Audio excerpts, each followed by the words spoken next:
নেতারা। এক্স হ্যান্ডেলে পোস্ট একাধিক বিজেপি নেতার। ভোট প্রচারে গিয়ে আক্রান্ত হন জেপি নাড্ডা। নন্দীগ্রাম কোচবিহারে শুভেন্দুর কনভয়ে হামলা হয়। ত্রাণ দিতে গিয়ে আক্রান্ত সাংসদ খগেন মুর্মু। দেখাবো সেসব ছবি। তৃণমূল আমলে আক্রান্ত বিজেপি নেতারা। এক্স হ্যান্ডেলে পোস্ট একাধিক বিজেপি নেতার। দেখাবো আপনাদের 2020 সালে দক্ষিণ 24 পরগনায় আক্রান্ত জেপি নাড্ডা। তখন বিজেপির সর্বভারতীয় সভাপতি জেপি নাড্ডা। 21 বিধানসভার প্রচারে আসেন জেপি নাড্ডা। 2020 সালে দক্ষিণ 24 পরগনায় আক্রান্ত জেপি নাড্ডা। দেখুন, দেখাচ্ছি আমরা। 2020 10ই ডিসেম্বর জেপি নাড্ডাকে আক্রান্ত হতে হয়। তখন বিজেপির সর্বভারতীয় সভাপতি জেপি নাড্ডা 21 বিধানসভার প্রচারে এসেছিলেন তিনি। 2020 10ই ডিসেম্বর সেই সময়কার জেপি নাড্ডার গাড়িতে হামলা।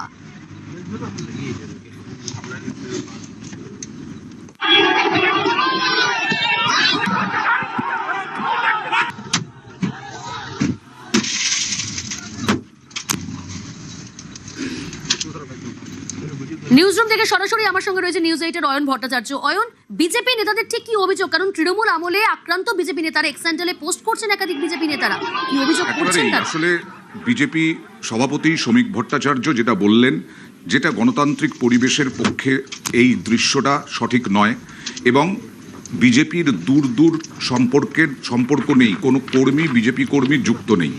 কিন্তু এটা মনে করিয়ে দিয়েছেন সোশ্যাল মিডিয়ায় যে এটাই নিয়মিত সংস্কৃতি ছিল তৃণমূলের আমলে। শুধু বিজেপি কর্মীরা আক্রান্ত হয়েছেন তাই নয়, এই যে বিভিন্ন ছবি দেখাচ্ছ তোমরা, এই বিজেপি কর্মী শুধু আক্রান্ত হননি তৃণমূলের আমলে। সোশ্যাল মিডিয়ায় আজকে বিজেপি নেতৃত্ব মনে করিয়ে দিচ্ছেন যে কেন্দ্রীয় নেতৃত্ব থেকে আরম্ভ করে রাজ্য নেতৃত্ব, এমনকি তৎকালীন বিরোধী দলনেতা শুভেন্দু অধিকারী, যিনি এখন মুখ্যমন্ত্রী, কিভাবে তাদের ওপরে হামলা হয়েছে। যে ছবিগুলো দেখাচ্ছ, যে জেপি নাড্ডার ওপরে হামলা। জেপি নাড্ডা দক্ষিণ 24 পরগনায় গিয়েছিলেন 2020 সালে। সেই সময় পাথরের পর পাথর ছোড়া হয়েছিল এবং সেখানে যদি বুলেট প্রুফ গাড়ি না থাকতো, সেই বুলেট প্রুফ গাড়ি না থাকলে যথেষ্ট আঘাতপ্রাপ্ত হতে হতো জেপি নাড্ডাকে। এই বিজেপি এগুলো মনে করিয়ে দিচ্ছে যে তৃণমূলের আমলে নিয়মিত এইটাই সংস্কৃতি ছিল, গণতান্ত্রিক পরিবেশ একেবারেই ছিল না। যেমন তৎকালীন বিরোধী দলনেতা শুভেন্দু অধিকারী 2রা মে নন্দীগ্রামে যখন তৎকালীন মুখ্যমন্ত্রীকে হারিয়েছিলেন, প্রথমবার হারালেন, সেই দিন রাতে হামলা হয়েছিল শুভেন্দু অধিকারীর গাড়ির ওপরে। আবার যদি দেখি 5ই মে অগাস্ট মাসের 2025-এ সেখানেও শুভেন্দু অধিকারীর গাড়িতে হামলা হয়েছিল। হামলার সংস্কৃতি এটাই ছিল এ রাজ্যের সংস্কৃতি।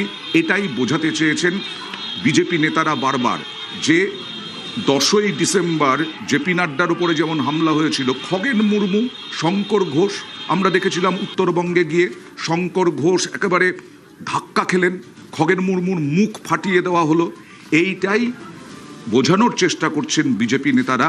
আজকে অভিষেক বন্দ্যোপাধ্যায়ের উপরে যে হামলা হয়েছে সেটা উচিত হয়নি, কিন্তু যেভাবে অত্যাচার চলেছে বিজেপির ওপরে সেটা আরো ভয়ঙ্কর ছিল গত 15 বছরে। এটাই বোঝাতে চেয়েছেন বিজেপি নেতৃত্ব এখনো পর্যন্ত। আমার উপরে যেটা হয়েছিল গত 2025-এর 6 অক্টোবর তারিখে, সেদিন এটা হচ্ছে যে আমরা তো মানুষকে সাহায্য করতে গিয়েছিলাম, আর মানুষ তাদের কিভাবে করা যায়, সরকারি প্রকল্প কতটা তাদের নেওয়া যায়, এইসব বিষয় নিয়ে আমরা সাংসদরা ছিলাম। সেখানে যেভাবে একটা রাজনৈতিক হিংসার শিকার হতে হয়েছিল, আমরা তো সেখানে কোনো রাজনীতিও করতে যাইনি, কোনো ঝান্ডাও ছিল না। তো ওরা আমাদের উপরে আক্রমণ করেছিল এবং আপনারা শুনেছেন, দেখেছেন, আপনাদের চ্যানেলের থেকেও সমস্ত দেখেছেন, সব চ্যানেল ছিল, এবং ওরা সরাসরি বলেছে এটা হচ্ছে এখানে বিজেপির কোনো জায়গা নেই, এখানে তৃণমূল কংগ্রেসের সব আছে, তৃণমূলেরাই থাকবে, বাকিরা আপনারা সব চলে যান, আপনারা সব হচ্ছেন বিজেপি থেকে যারা এসছেন সব, আমরা সব দিদির লোক। আমরা চলে যাওয়ার মুখে তারপরে আমাদের পেছনে ধাওয়া করেছে, গাড়িতে ওঠার পরে কাঁচ ভেঙেছে, তারপরে পাথর ছুঁড়ে আক্রান্ত হতে হয়েছে। পশ্চিম বাংলার মানুষ এখন ওরা যেভাবে অত্যাচারিত হয়েছিল, তো এটা তো অনেক কম, কিছুই করেনি। তা আজকে ওরা বলে পরে কি বলছো? আর যদি পশ্চিমবাংলায় বিজেপি সরকার না আসতো, তৃণমূলের সরকার হতো, তাহলে পশ্চিমবাংলা তো পশ্চিমবাংলা হতো না, বাংলাদেশও করতো, পশ্চিম বাংলাদেশ করতো, আগুন জ্বলতো।